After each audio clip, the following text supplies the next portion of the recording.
course especially is mainly set up for people who've not really ridden or not had much to do with horses. And I think it's very good for that. But no, I learnt a lot. Obviously it's a different type of riding from doing a bit of jumping and dressage to attempting to be a jockey. And did that come easy too? No, I mean, it did take a while, you know, the likes of holding horses, it's the opposite to what I was taught before. And so what's it been like then since you've been to Lambourn? Tell us about that. Lambourn's it's been a good experience and I've learnt loads. I was with Jo Hughes there for 2 years and she's taught me loads. But no, I'm really enjoying it, I love it. Love working racing. And I would imagine Stanmore's is quite a fun place to work, isn't it? Yeah, Stan's good fun. He's entertaining and he's very helpful, which is good. And it's not a case of just pitch up at the races. I mean, if you're an apprentice, you have to work. Tell us what time you'd start in the day and how your day sort of pans out. I mean, we start about 6, go in, and they are helpful. I do think a lot of obviously Kathy Gannon, as I've said previously. I think she's very good. Is that as a rider or her work ethic? Both, you know. She's had to graft for everything, you know, and she's paid off because she does so well. And obviously she had a break there with an injury, and there's not many that can come back and get rides as well as winners, and she's doing brilliantly. Come on, and yourself, what do you see as your core strengths as a rider, and what are your weaknesses? I think my strengths are probably learning from my mistakes as much as I can and try and help that. I have obviously a lot of weaknesses. Being an apprentice, I've still got to learn. Mainly it would be my left hand with the stick, but I think in time that will come, you know. Obviously, I'm watching racing all the time on ATR, but you really came to my attention at Brighton. It was a hands and heels race. You end up finishing 3rd, but you look really good, tight and strong. Yeah, I mean, obviously I went a while there without a winner, and I was kind of always out the back, tailed off, so I could practice that and practice pushing as such. I think it's probably riding horses like that has taught me, you know, it's not the winners that have taught me, it's riding 100 to 1 shots maybe. And have you been surprised how your career has snowballed? Yeah, I mean, it kind of all of a sudden happened. I'm still pinching myself as such. So how many winners was it last season? 16 I had last season. And you were sort of riding for, you started riding, you know, the odd one on the all-weather and little races, and then suddenly you seem to be picked up and people seem to be using you all the time now. Yeah, no, it's good. I mean, I had a few winners there on the bounce for Stan Moore, and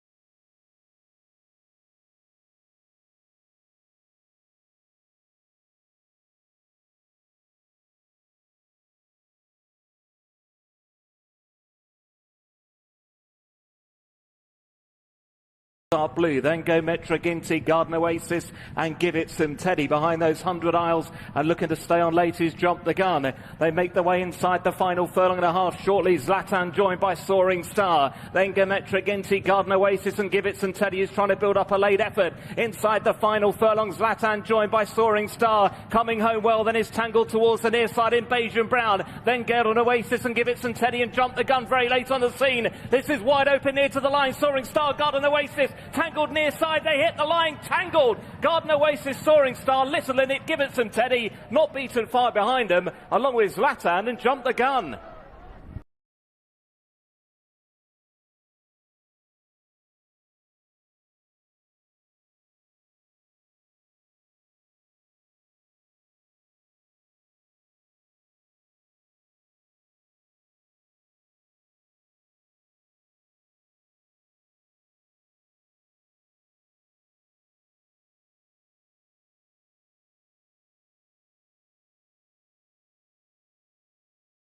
Leads it by 2 lengths. Tchaikovsky continues the chase. Smart to a T. Rallies with the rail as they turn for home. Warrior Lake under left-handed encouragement. Leads it still by 1.25 lengths. On the outside, Tchaikovsky's making another run. Smart to a T, gaining somewhat in third. Under a furlong to go. Warrior Lake is trying to hold off Tchaikovsky. Warrior Lake will prevail under Carol Cedeno by 3/parts of a length. Tchaikovsky getting second with Smart to a T third.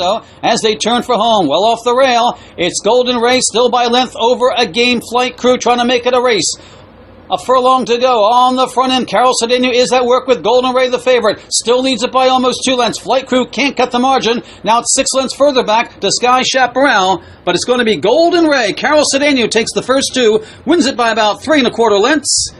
Flight Crew getting second with Sky Chaparral third. Over, well up the rail as they head for home. Posterity by 2.5 lengths. Toward the inside, Homer Haps trying to hang in there. War at Sunrise, Mo Big Deal. Up on the outside, it's Gallows Bay, and Gaetano has flattened out that run. With a 16th to go, it is all Posterity down the lane. Carol Cedeno looking to take the first 3, and she's going to do it on Posterity. An easy winner by about 5 lengths. We got a 3-way photo, maybe a 4-way photo for the bounce, maybe War at Sunrise over Mo Big Deal and toward the inside, Homer Haps. Crude as they head for home with Rah, Rah, Rah, Make My Saturday down the inside. Starship Thor looking to slip on through on the outside, Dreamin' of Frank far outside. Burford trying to kick it in with Make My Saturday. Starship Thor with a rail run, leads it by a neck, but has challenges. Make My Saturday, Carol Cedeno is looking for her 4th of the day. Looking good right now, Make My Saturday, edging away. Cedeno sweeping the card. Burford on the outside, and Rah, Rah, Rah, and a photo for 2nd and 3rd. Horses hooking up at the top of the stretch. On the outside, here's the Mike. On the inside, Franklin Towers. They wheel home together. They've got 5 or 6 lengths on the rest of them. Franklin Towers digging in. Here's the Mike on the outside, drifting out just a bit, but they're still just heads apart. Here's the Mike, comes back for more. Franklin Towers, can he retaliate on the inside? Here's the Mike on the outside, edging away. Franklin Towers is dead game. Here's the Mike. Franklin Towers trying to come back. Here's the Mike. Hard-fought win. Carol Cedeno, her 5th of the day. Franklin Towers second, followed by Vidium and Hirschbein. Shot with a quarter to go. They've gone the 6 furlongs in 14 and 4. On the front end, it's still Our Princess Belle digging in. Southern Christmas is all out for Cedeno. On the outside, March Wind. It's trying to hold on. Our Princess Belle. Southern Christmas between horses. March Wind on the outside. 3 with a shot. Southern Christmas and Cedeno. On the outside, March Wind. Southern Christmas. It's Christmas in July for Carol Cedeno. Her 6th win of the day. March Wind second, followed by Our Princess Belle and a distant 4th, Blind Devotion. Tiffany's Dream. Cedeno takes a look under his shoulder. Right now in front by 3. Smoke and Fire chasing second, followed by, up on the outside, it's Rich Sin, followed by RB Wicked Rich as they head for home. It's Tiffany's Dream and Carol Cedeno in command right now. Opens up 5 or 6 on the field. Smoke and Fire racing second. Rich Sin up on the far outside, followed by Days of All, but a 16th to go, a record-setting performance by Carol Cedeno. 7 wins on the card aboard Tiffany's Dream in the nightcap. Congratulations, Carol Cedeno, a new record here at Delaware Park.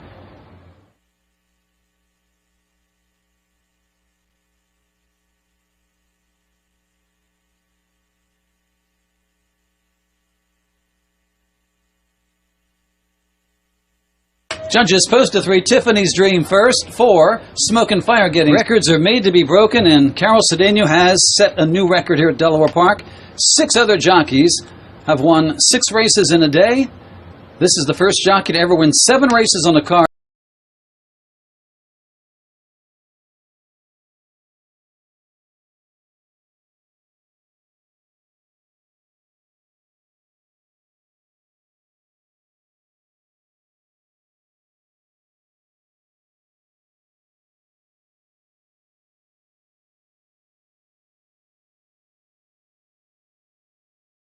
I got started in racing because my dad was a jockey. He was riding before I was born, so I was basically born into it.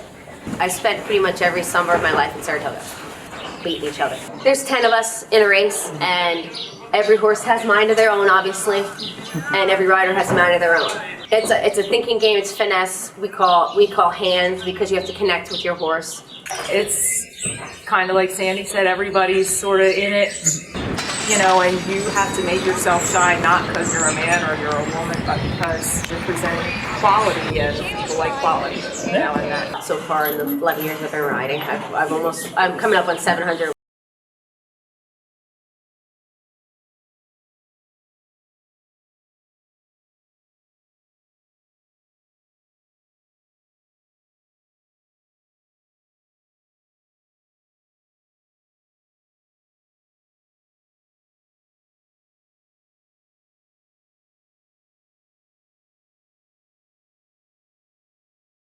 Off. Trip to Paris jumped well, so did the Offer, and Fame Game being eased in the early part of the race. Away pretty quickly, Who Shot the Barman, Sartorius, Criterion, Max Dynamite not too far away, down towards the inside. They're quite prominent. Over towards the outside, Quest for More is riding forward. Big Orange maintaining his line with Excess Knowledge on his outside, but they're both heading up towards the front-running horses. It's quite a bunch field, not a tremendous amount of speed about in the early part. Fame Game's gone right back. He has about 4 or 5 behind him, and he's outside El Moonquith. Quest for More had crossed down to the rails, and he has the lead, but they're not going particularly hard. Quest for More being joined by Big Orange. Excess Knowledge out wide on the course. He's posted deep without any cover. Snow Sky Pink Cap is 4th, and they're followed Criterion on the inside, and Trip to Paris gets a nice run. A length and a half, Who Shot the Barman, Max Dynamite, and then Sky Hunter on the outside. About a length and a half further back in the field is Bondi Beach, Prince of Penzance, Grand Marshal. Back behind those horses then is our Ivanhoe on the inside, and then Hocko, Brave, Red Cato, Sartorius, the Offer. About a length further back, Gust of Wind on the inside. They're followed then by the United States and Fame Game, and well back in the field is El Moonquith. Hartnell the outside, followed by Preferment. And a length away is Kingfisher. He's at the tail end of the field. So they make their way along the riverside of the course now, and the field is being led by Big Orange now. He's out by 2 lengths. Excess Knowledge is 2nd, Quest for More is 3rd, Snow Sky is 4th, and Criterion getting a beautiful trail 5th. A length to Trip to Paris as they make their way by the 1600 metres. Next, Max Dynamite. Posted a little bit deep, then Sky Hunter, followed by Who Shot the Barman, Prince of Penzance. Then came Grand Marshal. He'd be dead set middle of the field at the moment, being followed Bondi Beach out 3 wide, and then our Ivanhoe being followed by Hocko Brave. A length further back is Red Cadeau. With him is the Offer over on the outside as they make their way down the back of the course, and about a length and a half further back in the field then is a Gust of Wind down on the inside. Back behind those horses then is El Moonquith as a fair way back in the field. Sartorius was outside of Red Cadeau, and they're followed now Fame Game. He'd be 20 lengths away from the leader. They're being followed then by Preferment at the end of the field. Kingfisher is still back last. Hartnell's about 3rd last. Coming up the side of the course, they race before the home turn. Big Orange from Excess Knowledge. A length away then, Quest for More. Trip to Paris. He's working into it on the outside, and so is Snow Sky wide out. Then came Criterion trying to find a way through. Round the outside came Sky Hunter, and Bondi Beach off the track is making ground 2. Our Ivanhoe waiting for a run down on the inside as they bunch up around the turn. Now Fame Game, he's got to the extreme outside with the Offer. Big Orange first for home from Excess Knowledge. Snow Sky joining in, and now Trip to Paris is coming. They're followed then by Who Shot the Barman, going for a run on the inside as our Ivanhoe. Coming past the 300 metres, Excess Knowledge went to the lead narrowly. Here's Prince of Penzance coming on down the outside. Prince of Penzance from Michelle Payne. Now Max Dynamite starts to charge home. Prince of Penzance from Max Dynamite. Prince of Penzance, it's history at Flemington. Michelle Payne. Prince of Penzance beat Max Dynamite. Criterion's run 3rd, then either Trip to Paris, Gust of Wind, or Big Orange. The next one's over. Just behind those horses, the Offer, and they're followed by Excess Knowledge, and back behind those then in the field was Fame Game, didn't come on, and they were trailed then by our Ivanhoe. Further back is Bondi Beach, Hartnell, El Moonquith, Preferment, Kingfisher's well back with Hocko Brave, Grand Marshal, and Sky Hunter, and the United States are towards the tail of the field.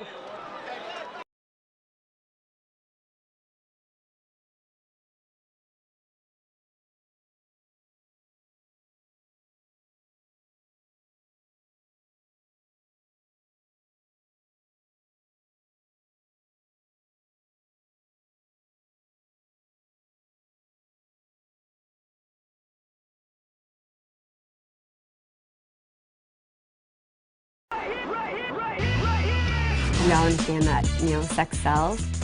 I have considered Playboy. I would like to be able to do something as tasteful as possible. I'm not at all afraid to be female first and then jockey. So proud to be a woman in the sport. Chantal Sutherland is Mike's girlfriend away from the track, but here she's just another woman trying to find success in a man's world, and she's determined to make it happen. Chantal Sutherland in the Battle of the Exes.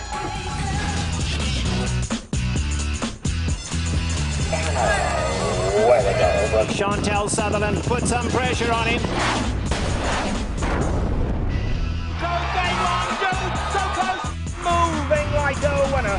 The winner of the 2011 Santa Anita Handicap, Bully, Bully, Bully, and Chantel Sutherland have won it. Did you ever imagine something like this?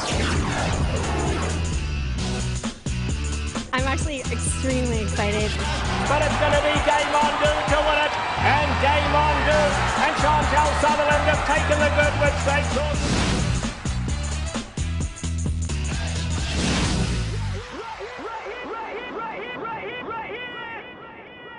Mejora bastante desde el fordo del caballo Cleon. Otro que se viene acercando por dentro es el caballo Morning Tree. El penúltimo para Over 6. Se quedó el 5 Parmenides.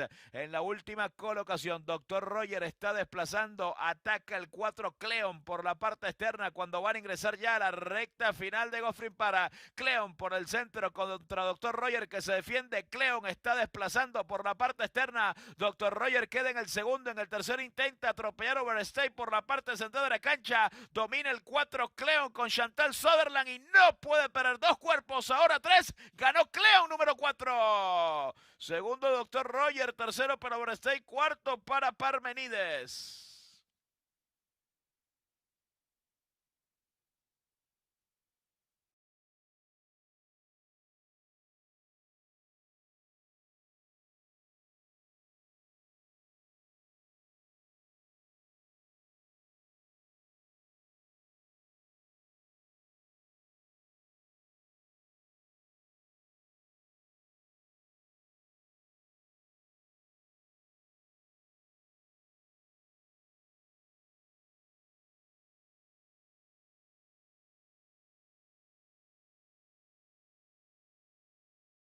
The Grade 1 Breeders' Cup Juvenile, Trevor Denman standing by. Now for the Grey Goose Breeders' Cup Juvenile. And away they go. They all came out well. Title contender from the inside gate. Shanghai Bobby broke beautifully and is absolutely sprinting along. Speak Logistics, they could not be going any quicker. Monument is going to tuck in behind those leading 3. Fortifying the blue colours now is floated Power Broker, very wide. Power Broker was floated wide into the turn, 7 off the leaders. He's had enough as the grey down at the rail. Dynamic Skies alongside of that. Capo Bastoni's last, going to certainly benefit from this flying pace up front. He's about 12 off the leader. Onto the backstretch they go, and title contender now just in front. Shanghai Bobby's taken back into second. Speak Logistics is tucked in third, then Fortify. He's had enough, the grey at the rail, and Dynamic Skies only 4 lengths off the leaders. On the far side, Power Broker. Power Broker starting to make headway now. He's getting closer. Monument at the back of the leading group is now 7 off the leaders and 3 more to Capo Bastoni. Into the turn they go, and title contenders taken on by Shanghai Bobby. And Shanghai Bobby grabs the lead early and kicks for home. Shanghai Bobby, title contender second. He's had enough, running a big one down at the rail. If he can get through, he's blocked in. On the outside of that, we have Dynamic Sky starting a late run. And now here's Capo Bastoni. And Capo Bastoni starting to pick them off. He's in a mix of horses, but Capo Bastoni going to hook to the outside. Homeward bound, Shanghai Bobby's exhausted. Fortifies alongside. In between those two, he's had enough, the grey. Capo Bastoni, extreme outside. Power Broker, a wall of horses. He's had enough just in front. Here's Shanghai Bobby coming back. Shanghai Bobby came back remarkably. And Shanghai Bobby, a tenacious all-heart winner. Shanghai Bobby and Rosina Bradley come again to beat. He's had enough. Capo Bastoni finished up third. The heart of a champion, racing's newest prince, crowned Shanghai Bobby undefeated with Rosina Pravnik in the 29th Breeders' Cup Juvenile. Just when it looked like this horse was beat,